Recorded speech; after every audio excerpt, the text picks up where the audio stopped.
Welcome to the InnovaBuzz podcast, where we share all kinds of tips, advice, and interview guests on all things innovation and leadership in modern marketing. Each episode is a conversation with inspiring people who make wonderful contributions to our knowledge in these areas and spark curiosity and ideas to pursue. Join me, Jürgen Strauss from InnovaBuzz, and let's get into today's masterclass on this InnovaBuzz podcast.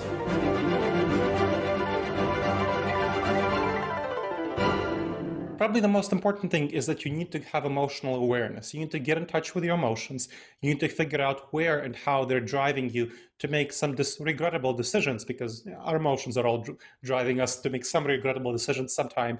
You need to be able to identify that, those cognitive biases, those dangerous judgment errors, step away from them and employ simple, effective, yet counterintuitive strategies to make the best decisions for your goals. And that all stems from emotional awareness of your feelings, of your mind, and that's what you really need to get in touch with.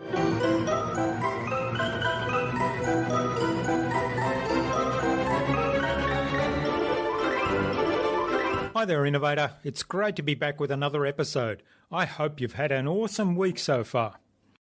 And I hope you enjoyed my recent conversations with Kate Billing, founder and creative director of Blacksmith, and with Iman Zabi of Scribesmith. I'm really excited today to welcome to the InnovaBuzz podcast as my guest, Dr. Gleb Tsipursky of Disaster Avoidance Experts. He's also author of Never Go With Your Gut, How Pioneering Leaders Make the Best Decisions and Avoid Business Disasters. In this book, Gleb focuses on the dangerous judgment errors known as cognitive biases in business leadership and reveals how leaders can overcome these mental blind spots to make the wisest and most profitable decisions. A quick promotional message from our sponsor, that's InnovaBuzz, where we help coaches and consultants build professional credibility, engage their target audience, and connect with their ideal client. That requires absolute clarity about who your ideal clients are and how you can help them. To help you get that clarity about your ideal client, take a look at our Marketing Master mini class, where in less than 30 minutes you'll gain absolute clarity on your ideal client and how you can communicate with them to build and strengthen an engaging, enduring relationship. Access the Marketing Master mini class at innovabiz.co/Marketing Master. It's completely free and accessible without even giving away your email. In our discussion, Gleb talked to me about aligning emotions with values, with culture, and with long-term goals, and at the same time, not basing decisions on emotion alone. He shared his 8-step decision-making process to overcome any cognitive biases that might otherwise impact decisions negatively. And he shared his 5 key questions to avoid decision disasters. Without further ado then, let's fly into the hive and get the buzz from Dr. Gleb Tsipursky.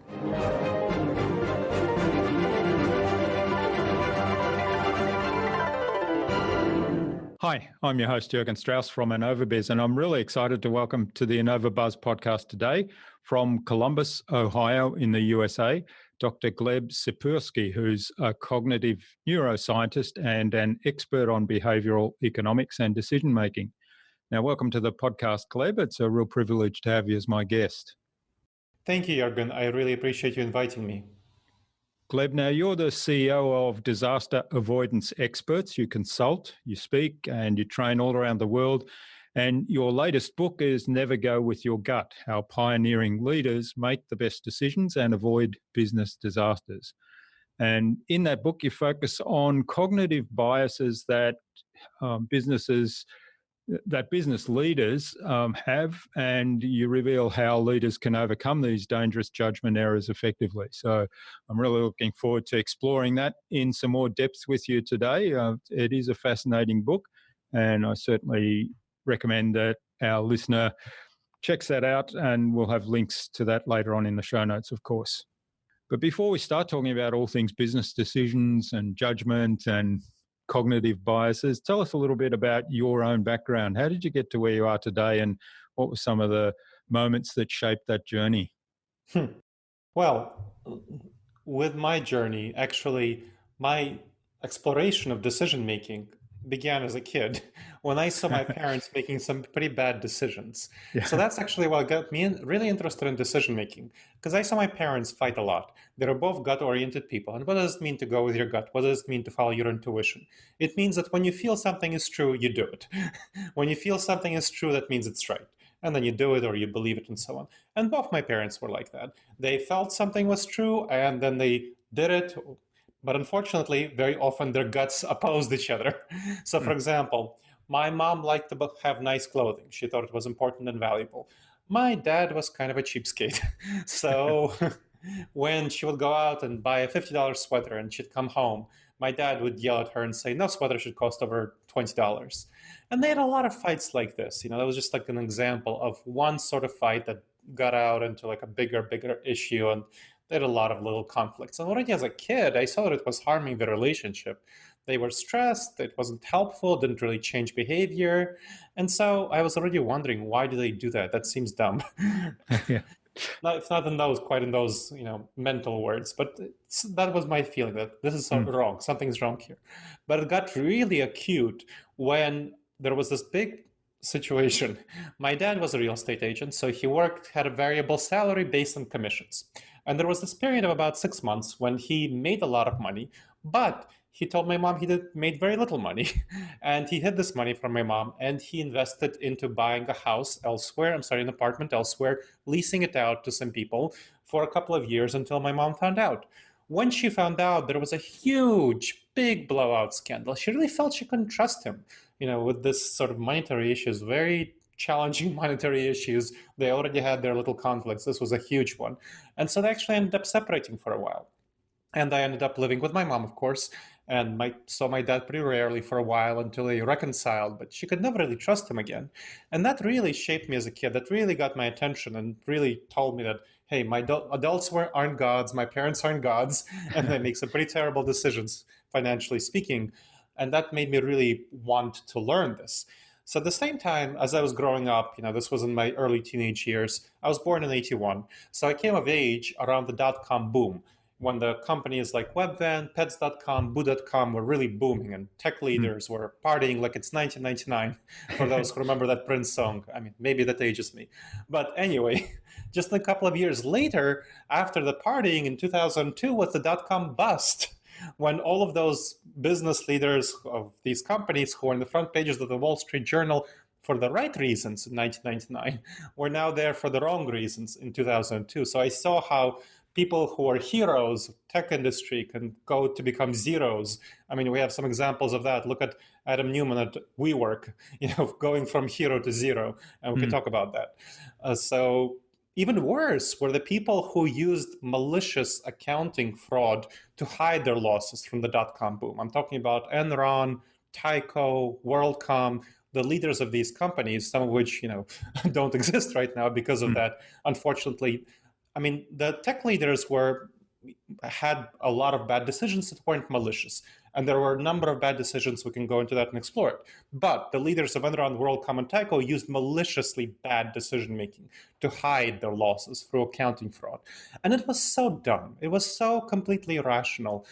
Look at what happened. I mean, they only staved off the inevitable by a year or two. They were discovered. They were in the front pages of the Wall Street Journal in handcuffs, going to jail for a very long time, just getting out, within the last couple of years, some of them. For one more year of bonuses, they gave up 15 years of freedom and a great deal of money that they could have made. So it was completely irrational decision-making on their part. And that made me especially fascinated and very concerned with, where is our society going? Why are people making such bad decisions? My value set was always utilitarian, still is, wanting the most good for the most number and reducing suffering. So it made me want to address that. And I went into studying decision making. So I became a trainer, consultant, coach. Once I started learning about this, started teaching others. And then I went into academia. So I decided I need more available than was just available in plain literature and decision making. So I went into the cutting edge research in cognitive neuroscience and behavioral economics, which has only been recently becoming available as we are understanding how the brain works. Only in recent years can we understand how our brain causes us to screw up and make bad decisions because of some of the advances. We can talk about that. So that is where I've spent 15 years looking, studying in academia, publishing in peer-reviewed complex journals, very dense stuff, in how do we actually make decisions and how do we address the problems in our decision making? How do we fight the cognitive biases that lead us to make such screwed up decisions? And so that's what my new book is about. Never go with your gut, how pioneering leaders make the best decisions and avoid business disasters. It looks at leaders at all levels, whether aspiring leaders or leaders at the very top and everyone in between, solopreneurs, professionals, and so on. How do you make the right decisions and avoid the wrong ones in your business, in your career, in your finances? And that is what the book is about, and that's what my work is about. Yeah, well, that's a really great journey there that, you've gone through a couple of, I guess, what was probably quite traumatic experience in your childhood with your family. And then later on, maybe less traumatic, but still reminding you of bad decisions that affected you more directly. So yeah, it was disenchanting with these leaders of titans of industry. That was really disenchanting. Yeah, sometimes I wonder, with you gave the example of the .com boom and people suddenly, I wonder if when people suddenly achieve success, like it was almost an overnight success in those days because they tapped into the right need and the timing was right, and it was indeed a boom, the .com boom, and some of those folks thought that things could continue like this. So that I wonder whether the expectation that this sudden success would come from everything they did actually was one of the cognitive biases. I know I don't think you'd talk about this one specifically in the book, but I wonder whether, impatience is one big factor here. And I think in today's world, it just seems to me that a lot of people are going to business, particularly in the internet and online business world, and thinking that, if they do A, B, and C, they'll be an overnight success. And they kind of forget that there's actually a lot of hard work to do. And there are a lot of decisions they need to make, which they can't just kind of go with their gut, as you say. That's a very insightful point. So I do talk about related biases that shape all of this in the book: the overconfidence bias, the optimism bias, the normalcy bias. And we can talk about each of those. But there are specific biases which explain why people react badly in these situations of sudden success. And it applies not simply to these top leaders. I mean, think about any sort of bubble, the .com bubble, right? There were a lot of ordinary folks who bought into the idea of the .com bubble, and then they lost their life savings. There were a lot of folks who bought their house in 2007 because they thought housing prices will keep going up, right? Keep going up.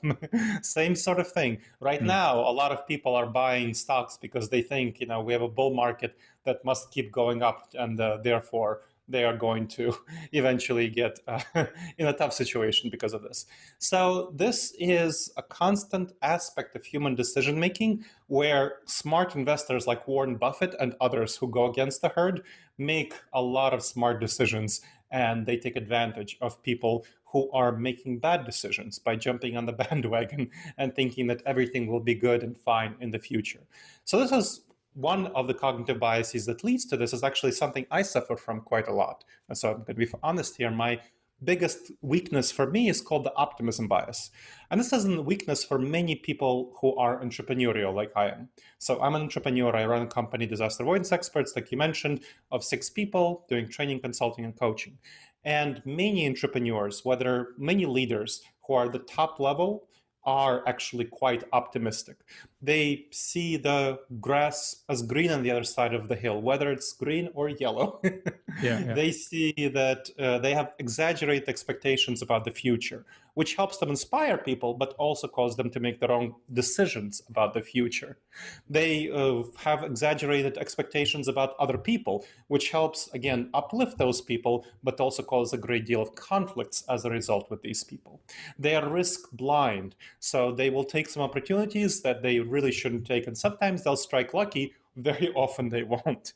So this is where there's going to be an interesting pattern where the people who are more optimistic tend to succeed more, but then they tend to fail more. And so you will tend to see that the people at the very top, whether entrepreneurs and so on, they will be the optimists. But what you won't see is all the optimists who didn't succeed and who are right now lost their life savings and working as a janitor in some startup somewhere, not in a good situation. So that is called the survivorship bias, where we look at evidence that we have and we ignore evidence that we should have, but we don't, about all the failures. So this is why a book written about why Jeff Bezos is great, or why Bill Gates is great, or why Elon Musk is great, or why Adam Newman is great is not really going to be helpful for you. First of all, if you write about how Adam Newman is great, and then you miss the last chapter of his life where he screws up WeWork, and it goes from a valuation of 75 billion to last evaluation of 7.5 billion, which is an order of magnitude difference. I mean, that's $68 billion of value wiped out. That's ridiculous. But anyway. So if you'll miss that, you'll miss what happens later. And sometimes people who are heroes will be zeros in just a bit. And the more importantly, you miss all the other people who tried to do what they did and failed. And right now, where are they? It's like all the players who tried to get into the NBA. It's the same sort of situation. You have a lot of young people who try to get into the NBA, who try to become the top-notch football players, who think that that's how they will make a living. Young people. We can look at them. I mean, not quite laugh at them, but we can be, okay. Your reality, the reality of your chance of becoming an NBA player is, maybe 1 out of 1,000. And something like that, making a professional career playing football or baseball or something like that. And the reality of an entrepreneur becoming the next, I don't know, Elon Musk or someone like that is also incredibly low, probably less than 1 out of 1,000, probably more like 1 out of 1,000,000 or something like that, maybe lower. But all the entrepreneurs think that that's realistic because they're too optimistic. And due to survivorship bias, they ignore all the failure stories because nobody writes a story about how he went to Silicon Valley and failed, and nobody buys those books, right? Even if they were written, so they don't get written. So that's a big problem. Yeah, and I think there's another big issue there, and it comes back to what we were saying earlier about the expectation of rapid success, and that's whether you take an Elon Musk or a Jeff Bezos and you read their story and you say, wow, that's pretty inspiring, and you look at the huge success that they've had and say that in itself is aspiring. So I want to be the next Elon Musk, let's say. But what people forget, and I don't think what really comes across clearly in a lot of those biographies about those folks, now I'm generalizing here because I haven't read them all, but what I think doesn't come across is just the amount of sheer hard work and effort that they've put into it. So yes, they've tapped into a certain need. They were in the right place at the right time. They had good connections, and there's lots of other things in their story that people can model off. But I think the expectation that I'll just do all the good things and be optimistic about what's going to happen, and then I'll be the next Elon Musk or Jeff Bezos. But forget about all the hard work that these guys often. And I know I was reading about Elon Musk. I think he works about 21 hours a day, doesn't need any sleep, which that would challenge most people. So so there's something already, and this gets forgotten in the decision making as well, doesn't it? Yes, that's a really important point, and you forget about all the grind and hustle that they had to put in. So there's two elements that you need to realize. You have to be being smart, being very smart, and all of those folks who are at the top have to be very smart, is necessary but not sufficient. Being very hardworking is necessary but not sufficient. Yeah. You also need to be very lucky. Yeah. All of those people, there are lots of people who are very smart, who are very hardworking, but who aren't lucky. And the chance of you being hardworking, smart, and lucky are very, very small. So this is not the model to emulate. This is not a model that you want to emulate. You want to look at the reality of what is actually going to happen to entrepreneurs. And if you look at the reality of entrepreneurialism, you'll see that about half of all startups fail within the first 5 years. About 2/3 of all startups fail within the first 10 years, and about 3/4 of all startups fail within the first 15 years. I can guarantee to you that you're incredibly more likely to be part of the 75% that fail than be the next Elon Musk. Well, that's just statistics, isn't it? It is, but people don't believe it. I tell you this, and somebody will hear me and they will nod their head along with me, like I'm nodding my head, and then they will completely ignore it. It'll go into one ear and out the other, and internally they will feel like they will be the next Elon Musk. Because, and here's the kicker, cognitive biases don't work on the level of reason. Cognitive biases work on the level of emotions. And our emotions determine about 80 to 90% of our decision making if we just let them go and just go with the flow, which is what the vast majority of people do, because their decision making process is, I'm going to go with my gut. I'm going to go with how I feel. If I feel that one way is the right way, then I will do that. And they will ignore anything that says differently, because whatever they hear that goes against what they feel doesn't feel right. And by definition, of course, it won't feel right because it goes against your emotions. It will feel uncomfortable. And the vast majority of people are very uncomfortable and refuse to get outside of their comfort zone and hear information that is challenging to them. So if I say, don't go with your gut, check with your head, large majority of people will completely ignore it. They will check out when I say that, because they're like, well, my gut is doing the right thing, and I will, my gut is going to lead me in the right direction. And me giving you the statistics on 75% failure within 15 years, definite absolute statistics that, you can't really argue with it. People will just say, I'm definitely going to be in the 25%, and this it gets to the ludicrous stage where, let's talk about overconfidence. If you ask college students, there was a study done on college students, they asked, how good of a driver are you? Are you below average? Are you average? Are you above average? Turns out that 93% of college students are above average drivers. Yeah, according to their own assessment. Exactly. Well, that's the thing, of course. Yeah. But it doesn't only affect college students, it affects everyone. So there was a study done on professors, not simply college students, on whether you're a below average professor, above average professor. Turns out that about 90% of professors are above average professors. Same thing applies to lawyers. Same thing applies to all sorts of categories of people. We feel greatly overconfident about our abilities.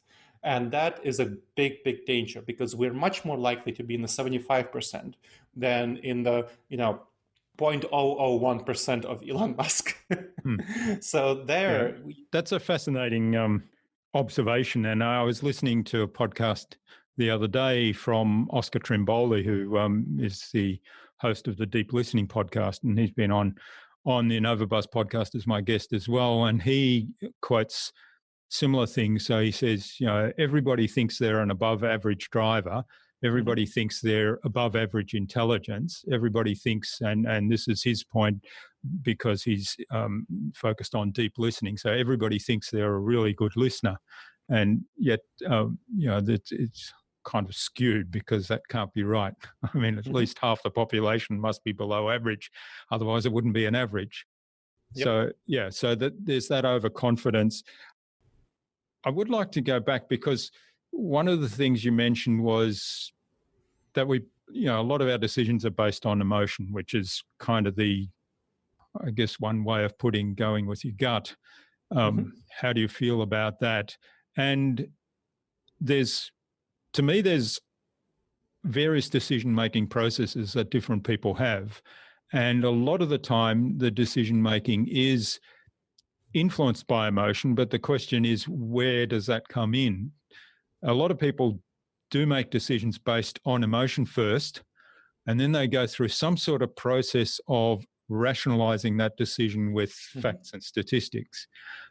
So talk to us a little bit about your process. I know you have kind of an 8-step decision-making model, and you have a bunch of key questions to ask when going through that. But talk to me a little bit about, how does everyone discipline themselves to start off with the putting the emotion aside, going through the rational decision making, and then, then you can check in with your emotion afterwards. I think that's quite different than doing the emotion first, because you've basically then, when you do the rational assessment, you're filtering out a whole lot of stuff that doesn't fit in with your emotion, as you've pointed out.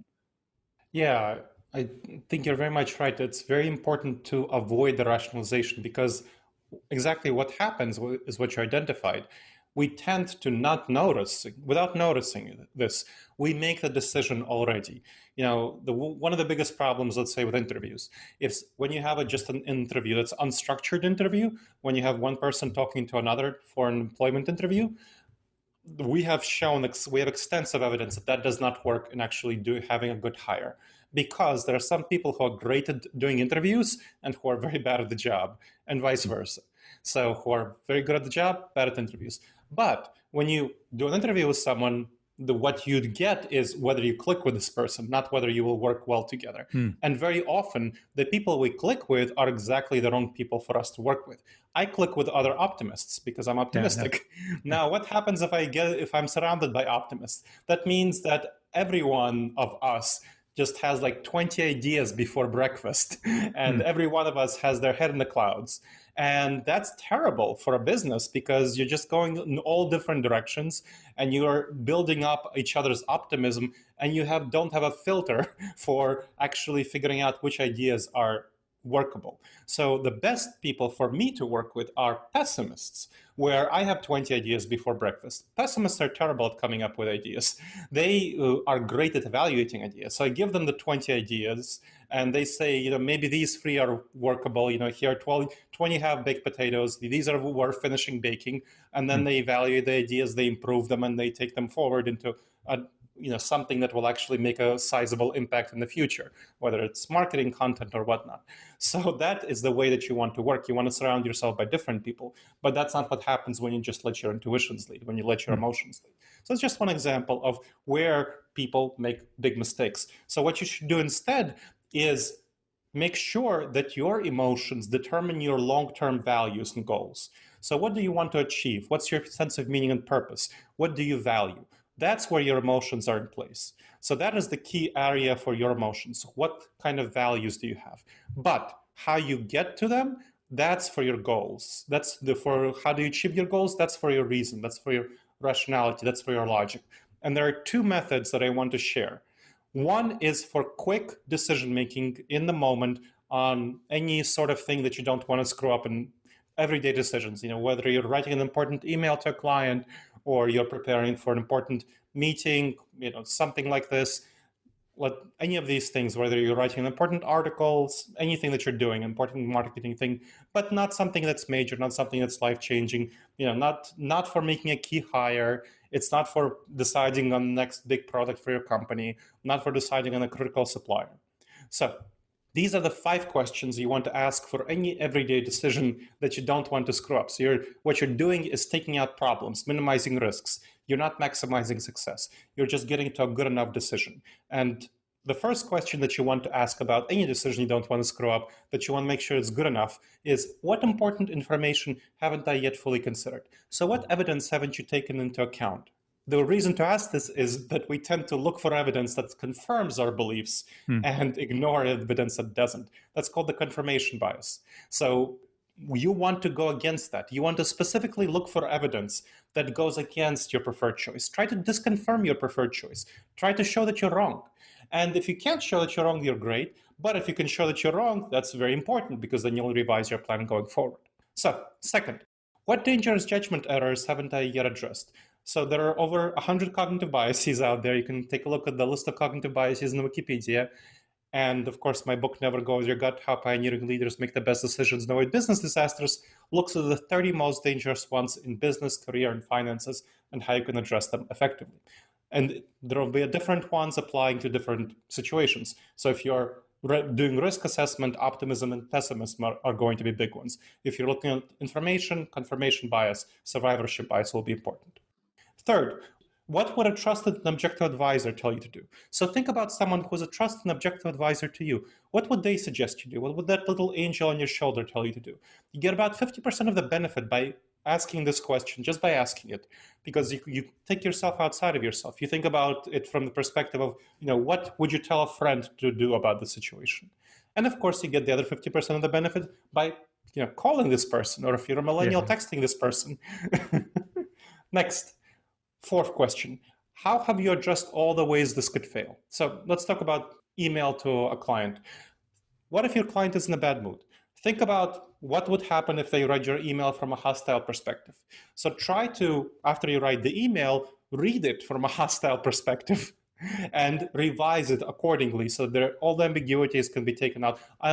This is something that I struggle with because I'm an optimist, and it's very hard for me to imagine someone reading my email from a pessimistic, hostile perspective. So this is something I have to know. I have to work on this quite a lot to look at things from a hostile perspective. And there are a variety of ways that each decision can go wrong, so you want to look at them and address them in advance. Finally, what information would cause you to change your mind? So what evidence would cause you to revisit your decision? When we're in the decision-making phase, we're cool, calm, rational, and collected. Now, when we're implementing it, we're very attached to the decision. We're very emotional. So it's much harder for us to change our mind and revise the decision effectively. But if you decide in advance that, let's say, if your client doesn't respond in a week, you will call your client. So that could be a specific decision-making point for an email.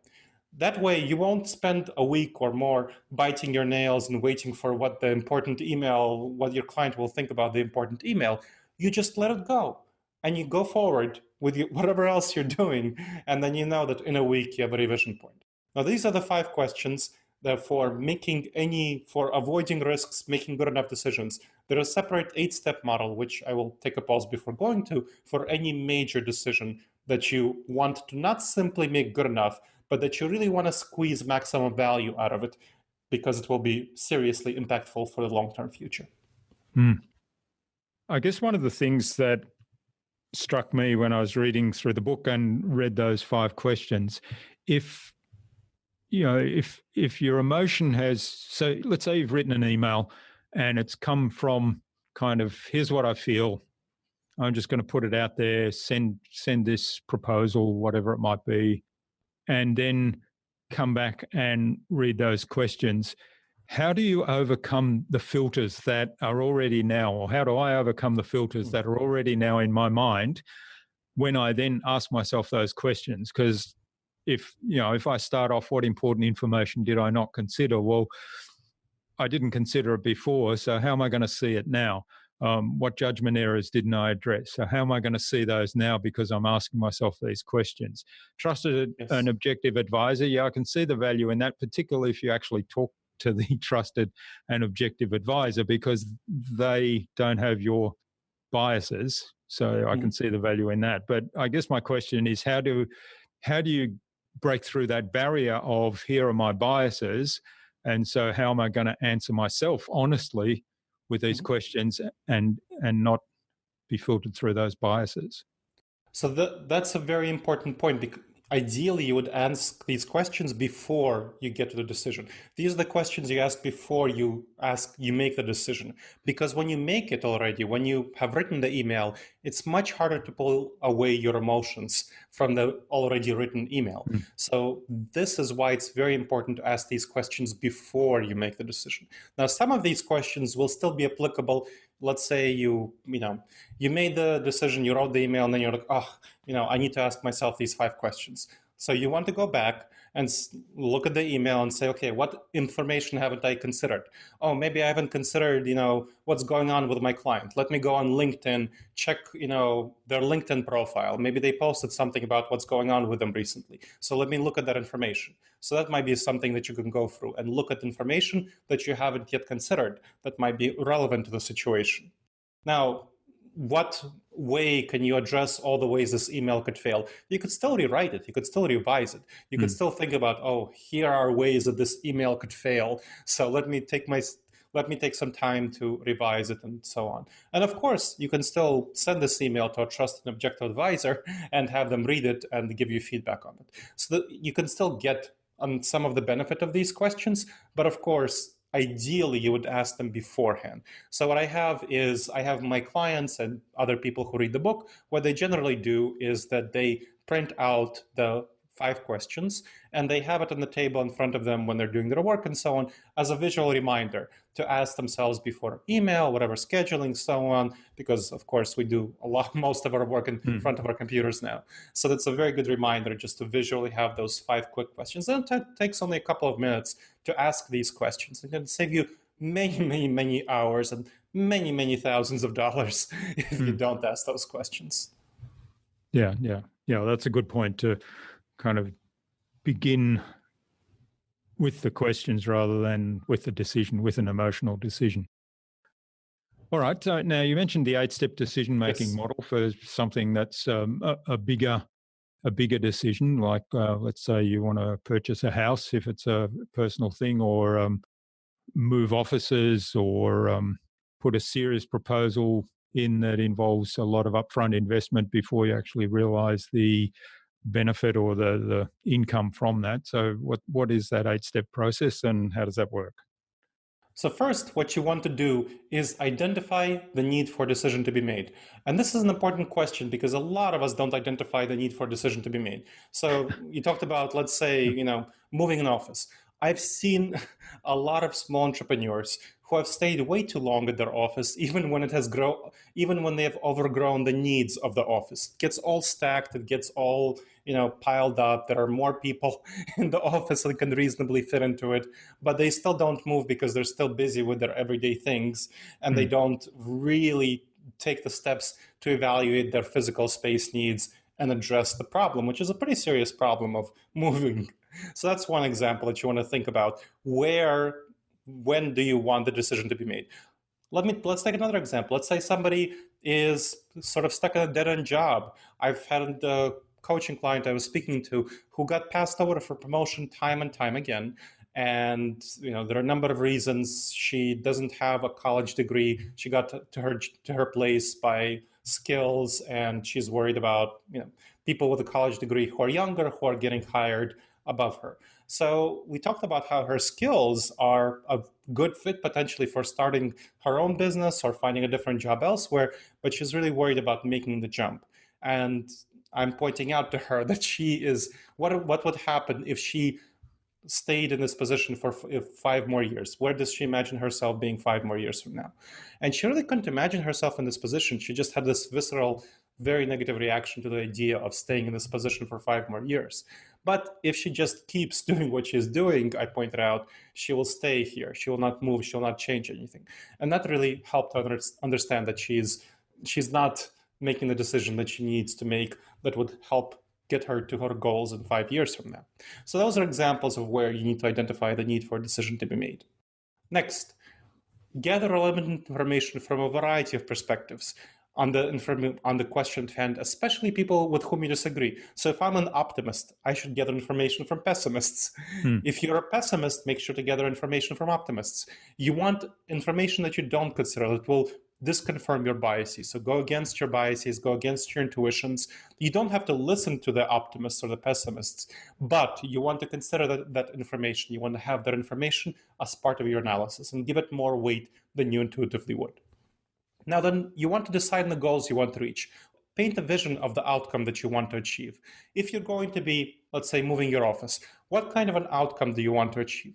You don't want to achieve an outcome where in 2 years you'll have to make another move, right? Look at what will happen in the long-term future and make sure that you prepare for that with whatever serious decision you're making. Or let's say a serious proposal. Let's say you're investing a lot of resources into a RFP for a client, for a consulting client that's competing for a number of things. You want to paint a clear vision for the client of the kind of outcomes they would achieve in 5 years. Not simply say, here are all the awesome methods that I would use and I'm so great. You want to paint a clear vision for the client of what benefit they would get from getting you as part of the team, from hiring you for whatever you're doing. Next, develop clear decision-making criteria of what you want to achieve. So let's say if you're moving your office, you probably want criteria like the cost of the new place, the closeness of this new place, let's say, to where you live, if that's however important that is to you, and to other people who are in the office. You want other aspects like, let's say, I don't know, amount of light in the office and niceness and comfort. So all of these things, decide how important they are to you. If cost is less of an issue than commute time, if you really value your time that much, then you can value cost at, let's say, on a scale of 1 to 10, where 1 is low, 10 is high. You could value cost at 7, and you can value commute time at 9, depending, again, on what is important to you. Next, generate viable options that can help you achieve your goals. This is somewhere thing that I see so many leaders, so many entrepreneurs fail at very badly because they go for the first viable option. Yeah, they get excited by the first one. Yeah, which is emotion, right? Oh, it's very emotional. They get excited about this. This is the key hire who I should hire. This is the place for me to move my office, and so on. They get very excited about it, and they just relax, and they just go on, and they say, okay, this is it. This is good. Let me go on to the next one. What they don't realize is that major decisions, what you want to do for a major decision, you don't want to use the same process that you use for small decisions.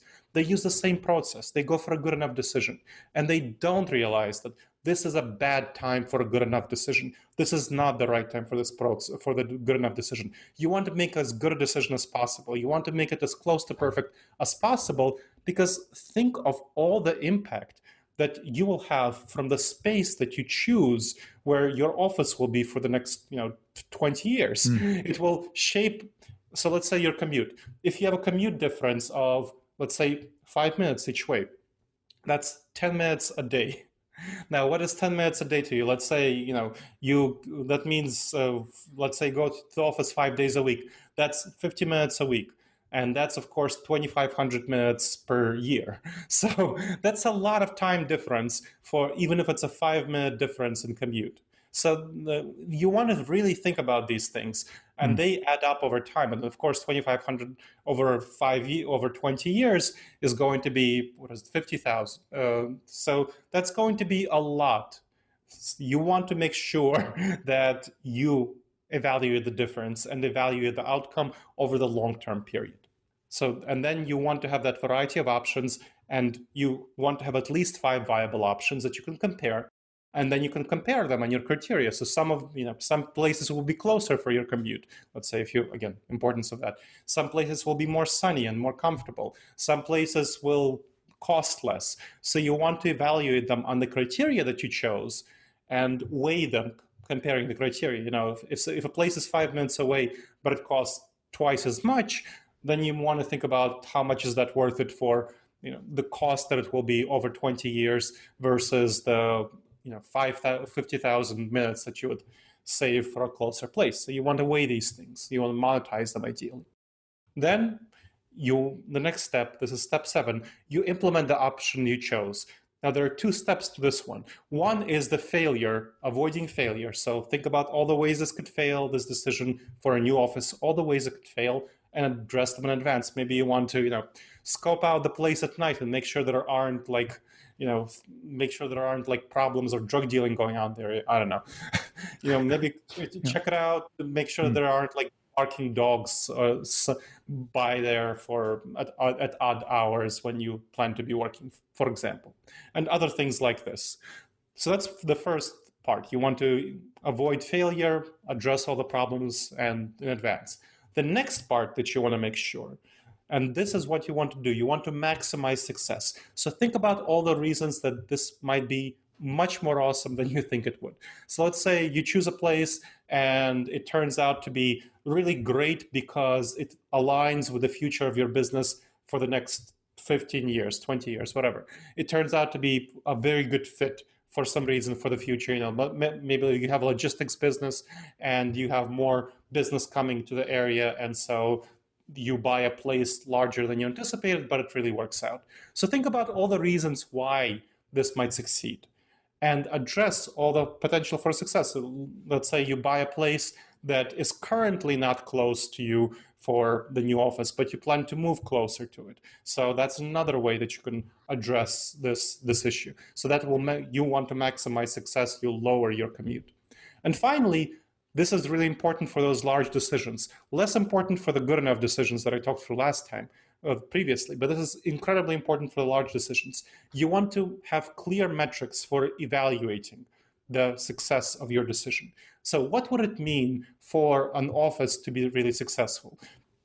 That means that you successfully get there in the commute time that you planned. If it's going to be a surprising amount of traffic and you find out that you really screwed up, maybe you want to somehow figure out how can you revise this decision? You want to make sure that you have clear metrics, that you track the success of your decision. So let's say in a year, you'll want to have spent each day on average 15 minutes less in commute. You'll have, let's say you got an office in a place that's near a forest, and you will take walks every day. That's your intention, to take walks every day for half an hour, and you want to evaluate whether you did that. And of course, you can enable your employees to do all the same thing and so on. So more life balance, better exercise, better health, lower healthcare costs. That's important too. So you want to be able to evaluate whether the things that you thought you would get from this decision, the way you would avoid failure, the way you would maximize success, whether you're actually getting these things.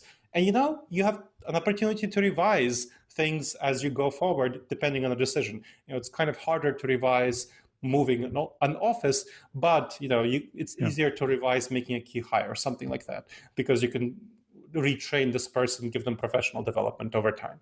So those are the 8 steps that you take if you want to maximize the success of a decision. You should use those for any major decision. Well, thanks for walking us through those 8 steps and being really clear with that example. I think that's a good example, and I'm sure that the listener can abstract other examples from that. One of the things that occurs to me is, people have different ways of taking in information. And I'm sure as a neuroscientist, you're well aware that that's the case. How do you get people that perhaps are more kinesthetic in their approach to things or more visual in their approach to things so that they're really fast decision makers? How do you get them to go through a process like this, to kind of slow down or, leave the feeling aside for now and go through this process? It's less about being kinesthetic. It's more about setting up the right reminders. So what we're talking about here is we're changing our mental habits. And this has to do with where our mental habits come from. Now, our gut reactions, our intuitions, are actually not adapted for the modern business environment, as you can imagine. Yeah. They're adapted for the savanna environment, when we're hunters and foragers, living in small tribes of 15 people to 150 people maximum. That's why we make fast decisions. That's the fight or flight response. In the savanna environment, it was incredibly important for us to jump at 100 shadows in order to successfully flee from that one saber-toothed tiger or fight an attacking tribal member. In the modern business environment, you'll see many less saber-toothed tigers. Yeah. But we're still tempted to make that same very quick decision, fight or flight response, even though it's very harmful. Think about somebody, let's say you have a client giving you constructive critical feedback. Now, the natural thing to respond to that client is with a defensive response or an aggressive response. Defensive response meaning shutting down, ignoring the client, whatever, saying the client is completely wrong. The aggressive response is to respond to the client saying, no, you're completely wrong. Shut up. I don't want to hear you. Both of those would be really bad if you want to have a client. Yeah. You want to be able to make sure to incorporate your client's feedback and improve your performance based on the client's feedback. That is how you retain clients. But it's completely not intuitive. It's completely unnatural. So you have to develop that mental habit. And those people who don't develop that mental habit go and work in corporate. They don't retain clients. They aren't able to be small entrepreneurs. They can go and work in the corporate sector and have the marketing and sales department get them clients, and then they do their internal work, whatever. So in the same way that many people have retrained themselves to be able to deal with this constructive critical feedback because they need to in order to survive as entrepreneurs, you've also retrained yourself, many of you have retrained yourself to avoid eating all the sugar that you get your hands on. Now, think about this. In the savanna environment, it was incredibly important for us to eat as much sugar as possible when we found this source of fruit, let's say, because if we didn't, we would not be the ones who survived and thrived in our tribe and wouldn't be able to pass on our genes. So right now, we have a very strong impulse to eat as much sugar as possible when we come across it. That's pretty terrible in the modern world. Dunkin' Donuts serves donuts in a box of dozen donuts because they want you to eat all that sugar. They know that it's very tempting. And this actual serving of donuts shouldn't be more than one, two max. So you need to be able to restrain yourself, go against all these temptations in the modern world in order to have physical fitness. In the same way, right now, what the researchers is discovering on the brain, we found out that information about a dozen donuts, within the last century, 100 years, when the research showed that it's very bad to be overweight. It's really not good for your health. Now we're figuring out that mental fitness is just as important for the health of our brain, for making good decisions, as physical fitness is, as avoiding the dozen donuts is the same thing as avoiding the go with your gut of advice. So what you want to do, whether you're kinesthetic, whether you're visual, and so on, is focus on developing those healthy mental habits of using these tools, using these structures. Create reminders. If you're a visual person, create visual reminders, create mind mapping reminders that will help you, remind you to avoid simply going with your intuitions and to look for information visually and so on that goes against your intuitions, that goes against your feelings. If you're a kinesthetic person, do the same thing. Create kinesthetic reminders. Maybe you want to create something on your keyboard that you can touch, and that will help remind you to, oh, hey, I shouldn't go with my intuitions on things I don't want to screw up. I want to go for a effective decision-making process. So that's what I would say for people who have these different learning styles. It's all about creating healthy mental habits. It's all about growing your mental fitness and avoiding the dozen donuts of advice of going with your gut. Yeah, that's a really good point about the habits, and I like your analogy there with the sugar. And of course, building habits. I mean, we all build habits, and it's just a case of let's choose to build some habits around decision making, which I think is what your core message is. Yep, that's exactly right. You need to build healthy mental habits around decision making, and the 5 questions that take just a couple of minutes to go through, or the 8 steps that take half an hour to an hour. Those are all mental habits that you want to build in and integrate. And of course, identifying your cognitive biases. So my book in chapter 7 has an assessment that helps anyone go through all of these 30 cognitive biases that are the most dangerous ones for business, finances, investing, careers, and figure out which ones they're most prone to and their workplace is most prone to, and address them. So for me, the optimism bias is one of my biggest. I have some others, but that's one of my biggest ones. Yeah, that's great advice, and that really is a good assessment. All right, well, this is fascinating. It's been a wonderful conversation, but I think it's a good point now to move on to the Buzz, which is our innovation round, and it's designed to help our audience who are primarily innovators and leaders in their field with some tips from your experience. So I've got 5 questions, and hopefully you'll give us some really insightful answers that'll inspire our listener to go and do something awesome today as a result. So what do you think is the number one thing anyone needs to do to be more innovative? Decrease their amount of fear and anxiety. I think fear and anxiety has been shown to be one of the biggest blocks to innovation. So if you look at kids and they're asked, what can you do with a paperclip? They can find 10,000 things they can do with a paperclip, whereas adults can find about 5 or 10 things they can do with a paperclip.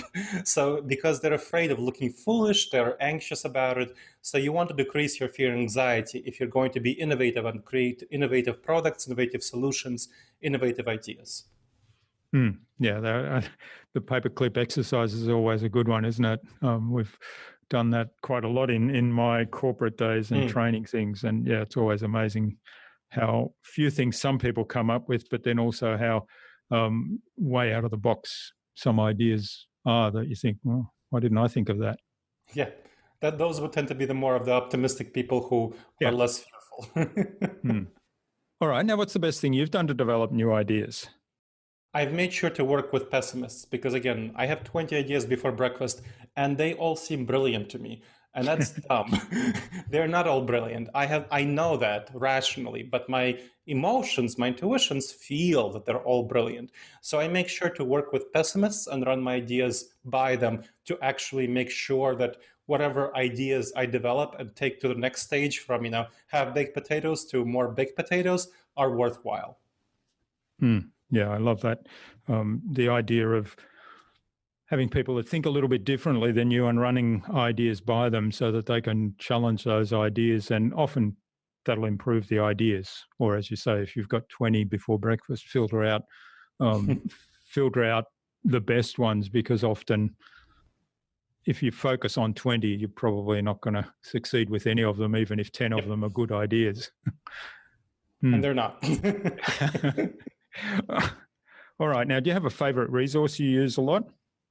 Well, now I have two answers. One is for branded product. I use Trello a lot. So Trello is a great product. It's just a note card system in electronic format, and you can organize things very effectively in that way. So if not for, and again, not an affiliate, don't get money from Trello, but I really like it. I use it extensively. For not branded product, what I do is I have a process where I do a morning journaling where I look at things I've learned from the last day. I look at habits I want to build. It's basically a CBT, cognitive behavioral therapy style journaling, where I improve my ability to constantly be a lifelong learner, actually put it into action. Lots of people say they're lifelong learners, but if you don't put that into action, you're not actually lifelong learning. Just reading a bunch of books and not retaining information is not going to make you a lifelong learner. Actually figuring out what you've learned and how you implemented them into your activities is what makes you a lifelong learner. And the same thing about habits that you want to build up. So I make sure that I develop my habits and I evaluate how well I'm doing with developing habits over time in my morning journaling. Yeah, that's a great point about the learning, that you can read a lot of information and discover new information, but until you actually incorporate it into what you're doing or make use of it in some ways, it really will disappear. It'll be very short-term learning. Mm-hmm. Okay, now what's the best way to keep a client on track? What I find is the best way is to over-communicate. Now, this is important because one of the cognitive biases that we all suffer from is called the illusion of transparency, which refers to us assuming that other people really understand what we're talking about, understand our messages, our communication, whereas other people, according to extensive research, understand much less and intake much less of what we say in the way that we say it. They filter it for their own filters. They ignore some of it. They're thinking about what they're going to have for dinner.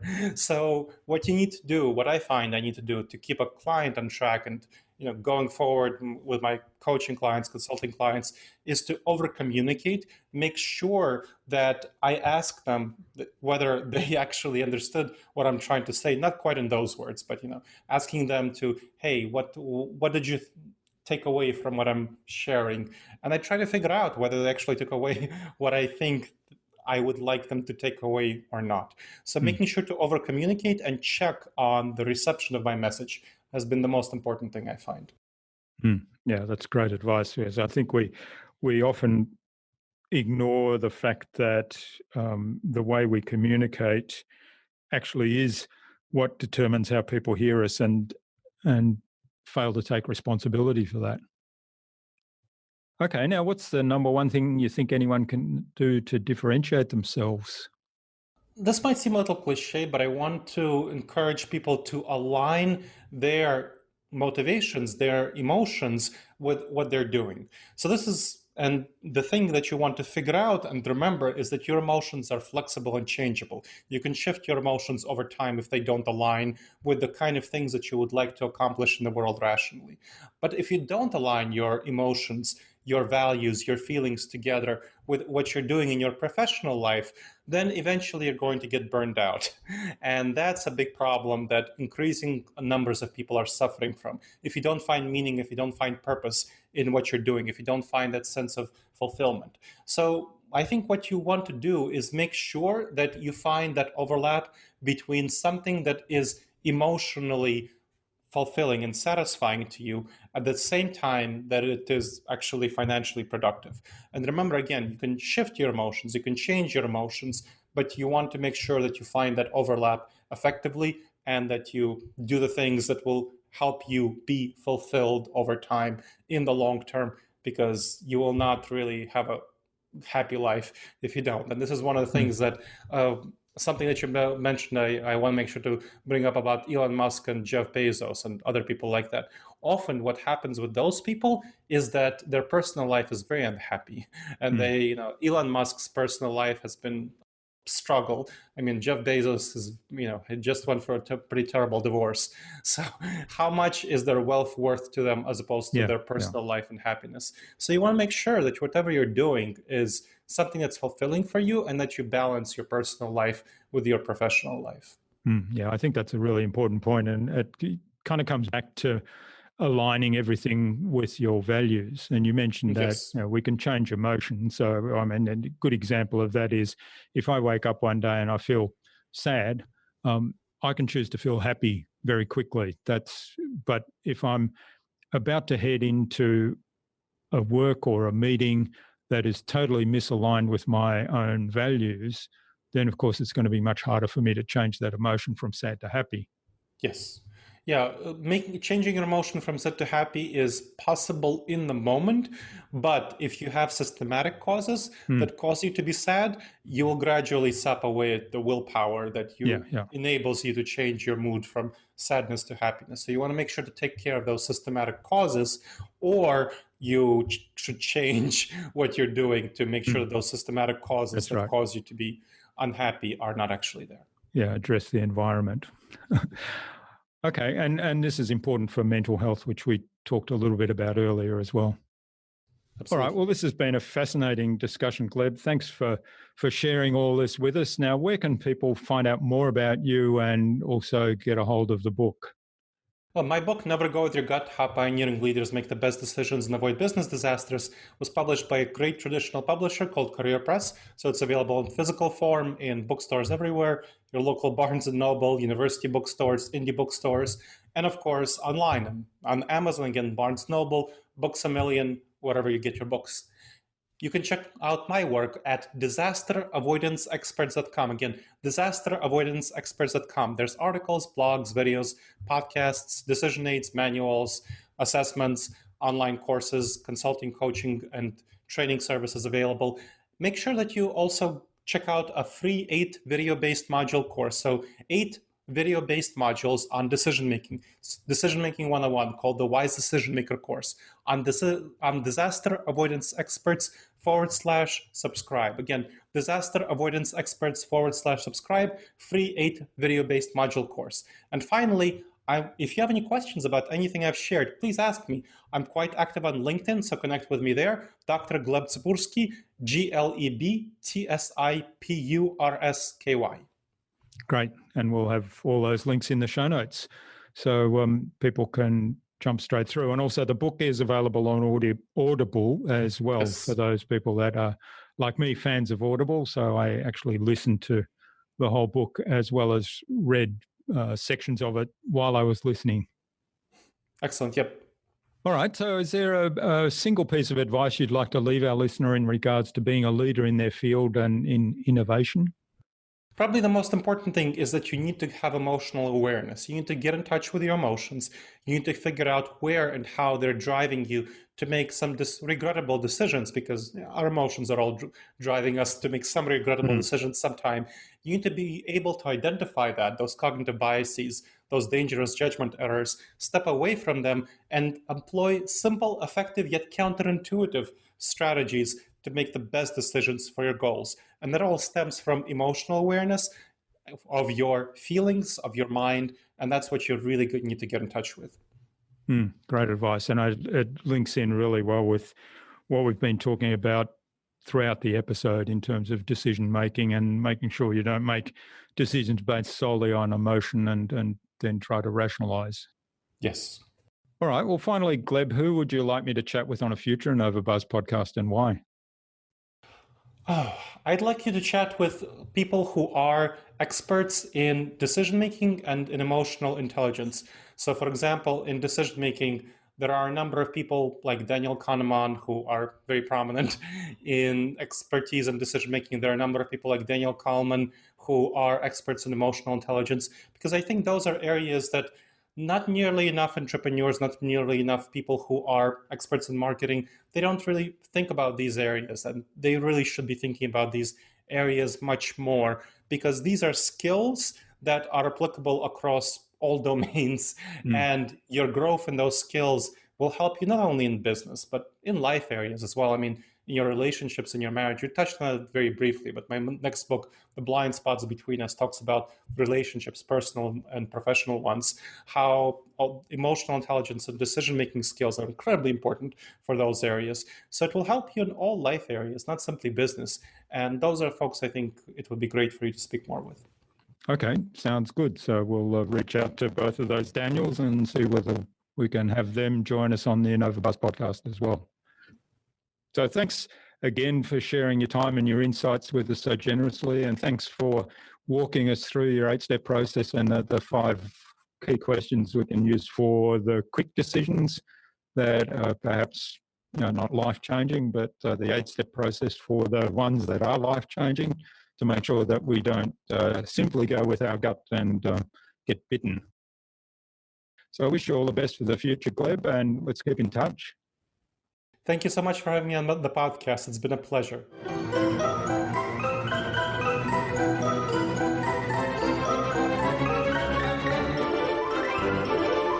I hope you enjoyed that engaging and really insightful conversation with Gleb and took something away from his episode.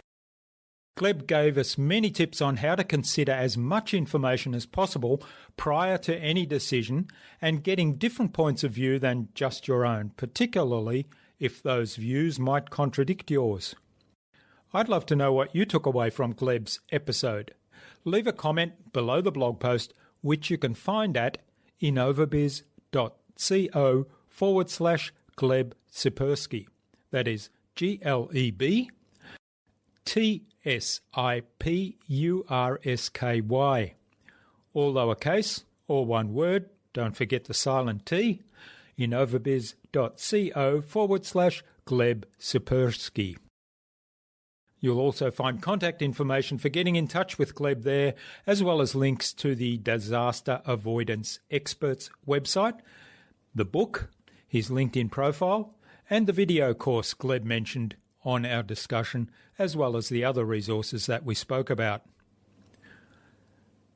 Gleb sent me a long list of people to invite to future InnovaBuzz podcast episodes, and I'm working my way through those invitations, so keep listening for those conversations. Remember to check out our Marketing Master mini class at innovabiz.co/Marketing Master. It's completely free and accessible without even giving away your email.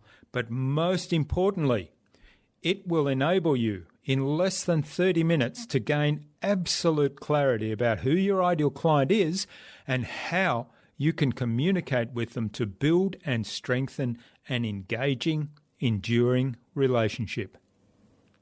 And if you'd like our help to go even deeper into marketing mastery, or our help with producing your very own podcast, even launching your very own podcast if you don't yet have one, then send me an email to jurgen@innovabiz.co and we can set up a quick call to have a short conversation and find out whether we're a good fit for one another.